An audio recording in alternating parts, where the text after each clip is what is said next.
Hello student, think more education में आप सभी का फिर से हार्दिक स्वागत है। पिछले कई दिनों से हमारी वीडियो यूट्यूब पर नहीं आई क्योंकि हम एग्जाम के शेड्यूल में बिजी थे। तो अब से हमारी वीडियो रेगुलर आएगी। तो आज का जो हमारा टॉपिक है वो है ग्रुप नंबर 14 कार्बन फैमिली। और कार्बन फैमिली में आज हम केमिकल प्रॉपर्टीज और एनोमलीज बिहेवियर ऐसा कुछ बारे में चर्चा नहीं करने वाले, वो हम अगली वीडियो में चर्चा करेंगे। जो आज का जो हमारा टॉपिक है वो एलोट्रोपिक्स ऑफ कार्बन के बारे में है, यानी कार्बन के अपर रूप कितने हैं। वैसे तो आप देखेंगे तो अर्थ में कार्बन के बहुत सारे अपर रूप देखने को मिलेंगे, लेकिन आज का जो हमारा टॉपिक है वो डायमंड, ग्रेफाइट और फुलेरेंस यानी तीन इंपोर्टेंट अपर रूप के बारे में है। तो चलिए हम डायमंड से शुरू करेंगे। तो जो हमारा डायमंड है उनके बारे में तो आप सभी को मालूम ही होगा कि पहले हमें स्टोन के फॉर्म में मिलता है और बाद में उसे शेप दिया जाता है और बाद में ग्रेडिंग दिया जाता है, लेकिन आज हम उनके बारे में चर्चा नहीं करेंगे। आज हम डायमंड की केमिकल प्रॉपर्टीज के बारे में देखेंगे, उनमें कौन सा हाइब्रिडेशन होता है, उसका शेप कौन सा होता है और जो हमारे कार्बन एटम है वो कितने कार्बन के साथ अटैचमेंट होते हैं। तो चलिए देखते हैं। तो यहाँ पर देखिए डायमंड, ग्रेफाइट और फुलेरेंस। तो हम डायमंड से शुरू करेंगे। तो हम यहाँ पे कुछ ऐसे इंपॉर्टेंट पॉइंट्स लिख देते हैं पहले और बाद में आपको एक्सप्लेन करेंगे। अगर हम पहले हाइब्रिडाइजेशन की बात करें तो पहले sp2, बाद में कौन से बॉन्ड से जुड़े होते हैं तो वो है कोवेलेंट बॉन्ड। बाद में हमारे एक कार्बन दूसरे चार कार्बन से अटैच होते हैं। शेप की बात करें तो टेट्रागोनल। और अब बात करेंगे डायमेंशन के बारे में, तो उनमें हमें रिजिड, थ्री डायमेंशनल नेटवर्क देखने को मिलता है। अगर हम कार्बन कार्बन डिस्टेंस की बात करें, कार्बन कार्बन डिस्टेंस कहो या फिर लेंथ, तो वो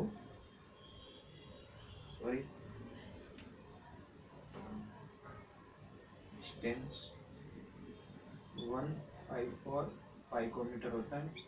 ठीक है, देखिए यहाँ पे भी गलती होगी, sp3 हाइब्रिडेशन होता है।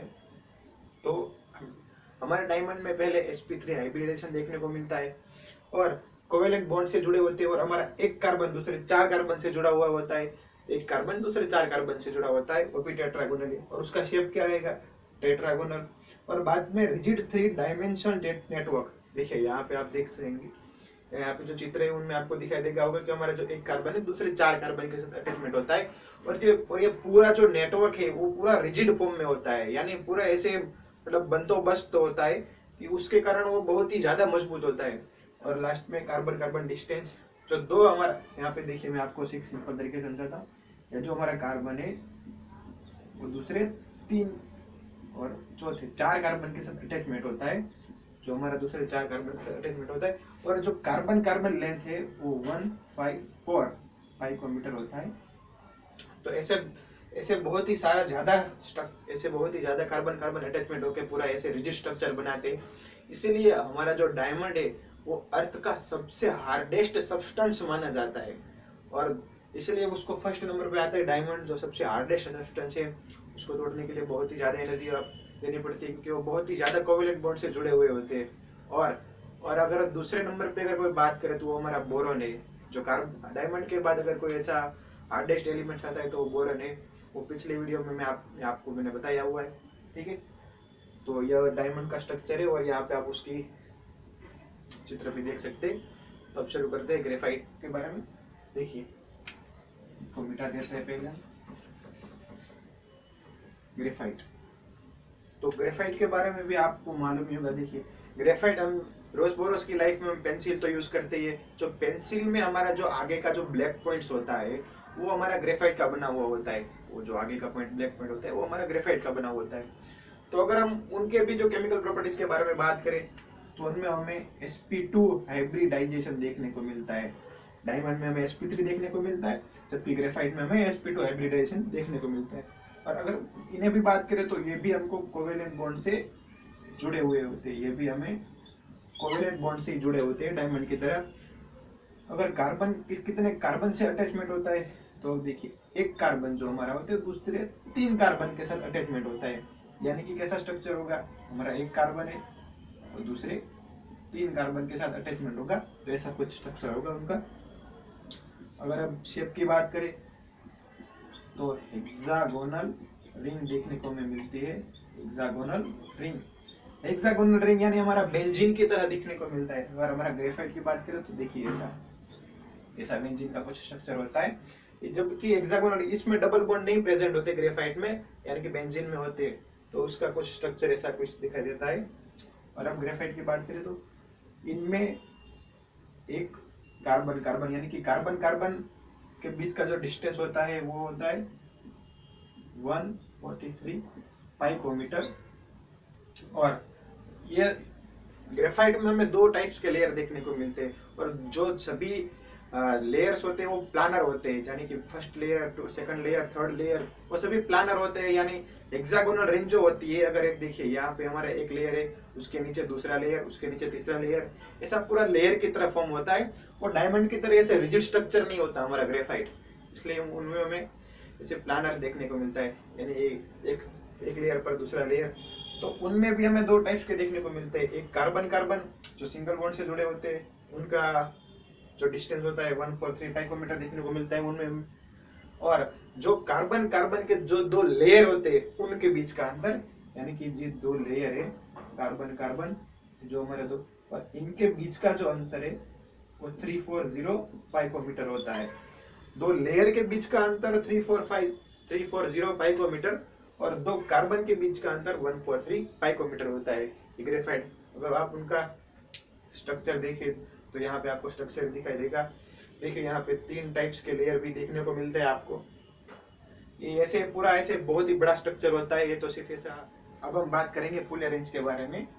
तो फुल अरेंज के बारे में बात करने से पहले देखिए, फुल अरेंज हमारा जो एलिमेंट्स है वो नेचुरली अकरेंस नहीं है, लेकिन उन्हें बनाया जाता है। ये हमें नेचुरली प्राप्त नहीं होता, उसको ग्रेफाइट में से बनाया जाता है। तो अगर उसका डेफिनेशन हम लिखे तो fullerenes are made by the graphite in the heating of electrical arc in presence of inert gas like halogen and argon। तो उनमें से हीटिंग के थ्रू इसे बनाया जाता है।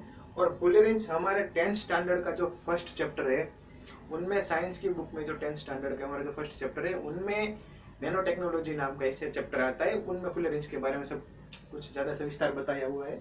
तो हमारे एग्जाम के रिलेटेड पॉइंट ऑफ व्यू जो है वो इनमें से ज्यादा कुछ क्वेश्चन आता नहीं है, लेकिन अगर कोई भी क्वेश्चन आता है तो हम उसे छोड़ नहीं सकते, तो आप याद रखिएगा। तो इनमें भी हम इसे इंपॉर्टेंट पॉइंट लिख देते हैं, बाद में आपको एक्सप्लेन कर देंगे। तो इनमें भी हमें sp2 हाइब्रिडाइजेशन देखने को मिलता है, और यह सभी भी हमसे कोवेलेंट बॉन्ड की तरह कार्बन कार्बन एक दूसरे से जुड़े हुए थे।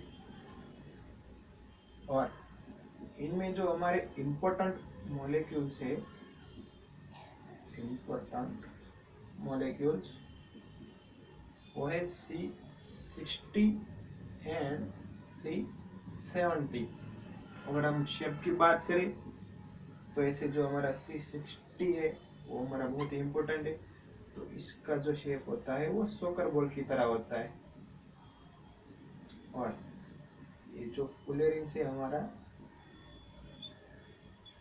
उनका अगर कोई विशिष्ट आकार हम बताए तो वो बकी बॉल है, बकी बॉल। और इनमें दो टाइप्स के कार्बन देखने को मिलते हैं, एक सिंगल बॉन्ड और दूसरा डबल बॉन्ड। तो जो सिंगल बॉन्ड का जो कार्बन का जो डिस्टेंस होता है वो होता है 143.5 पाइकोमीटर, और जो हमारा डबल बॉन्ड है वो कार्बन का डिस्टेंस होता है 138.5 पाइकोमीटर। और अब ये जो C16 है C17 है वो दोनों ही हमारे द्रावक यानी जो टोल्यूएल है उनमें सोल्यूबल होते हैं, नॉर्मली वाटर में सोल्यूबल नहीं होते। देखिए फुल अरेंज के बारे में थोड़ी बता देता हूँ। उनमें sp2 हाइब्रिडाइजेशन देखने को मिलता है, और वो एक सोकर बॉल की तरह होता है। अगर आप यहाँ पे आकृति देखिए, यहाँ पे जो हमने चित्र बनाई हुई देखिए, ऐसे सोकर बॉल की तरह होता है। और इनमें ऐसे हेक्सागोनल रिंग देखने को मिलती है वो संपूर्ण तरीके से बेंजीन की तरह होती है। इसमें जो हेक्सागोनल रिंग देखने को मिलते हैं वो सिर्फ कार्बन कार्बन के साथ अटैचमेंट होता है, लेकिन यहाँ पे जो हमें रिंग देखने को मिलती है वो कॉपी टू कॉपी हमारे बेंजीन की तरह होती है, जिनमें सिंगल बॉन्ड और डबल बॉन्ड कंपैरेटिवली देखने को मिलता है। और इनमें जो ऐसे तो बहुत सारे कंपाउंड होंगे, इनमें 340 कंपाउंड तक प्रेजेंस होते हैं कार्बन कार्बन से अटैचमेंट होके, लेकिन ये तो इम्पोर्टेंट कंपाउंड है जो एग्जाम में कई बार पूछ भी लेते हैं। तो इनमें C16 एंड C17 इंपॉर्टेंट है। और जो C16 है उसका जो शेप होता है वो सॉकर बॉल की तरह दिखाई देता है, जो अभी हमने आपको चित्र दिखाया उसी तरह। जो हमारे फुलरेंज है उसे बकी बॉल की तरफ भी जाना जाता है। ये क्वेश्चन इंपॉर्टेंट है। अगर फुलरेंज का कोई विशिष्ट नाम अगर कोई पूछे तो आप बताइएगा बकी बॉल, ठीक है। और जो कार्बन कार्बन सिंगल बॉन्ड का जो अंतर होता है वो 143.5 पाइकोमीटर होता है, और जो डबल बॉन्ड का अंतर होता है 138.5 पाइकोमीटर होता है। तो इसी के साथ हमारा डायमंड, ग्रेफाइट और फुलरेंज सभी एलोट्रोप्स खत्म हो चुके हैं। आपको सभी को याद रखना है। इनमें से एक क्वेश्चन आता ही, अगर 11th स्टैंडर्ड में नीट हो या जेई हो, उनमें एक सवाल तो आएगा ही। तो ये अभी इंपॉर्टेंट पॉइंट्स है जो आप याद रखिएगा। और एक इंपॉर्टेंट पॉइंट था जो हमें ग्रेफाइट में छूट गया है। जो ग्रेफाइट में जो हमारे कार्बन कार्बन के बीच का जो इंटरेक्शन होता है, जो फोर्स ऑफ इंटरेक्शन कहते हैं, वो हमें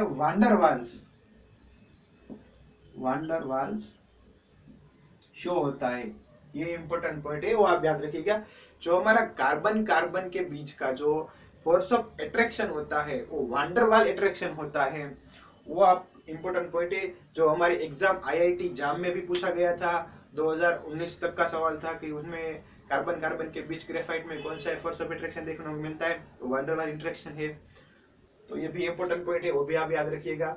और लास्ट में मैं आपको एक क्वेश्चन पूछूंगा, जो वीडियो के एंड में आपको क्वेश्चन आएगा कि वो आप उसका आंसर आप कमेंट बॉक्स में बताइएगा, जो हमारे सिंपल जस्ट फॉर नॉलेज के लिए है। तो मिलते हैं अगले वीडियो में। धन्यवाद।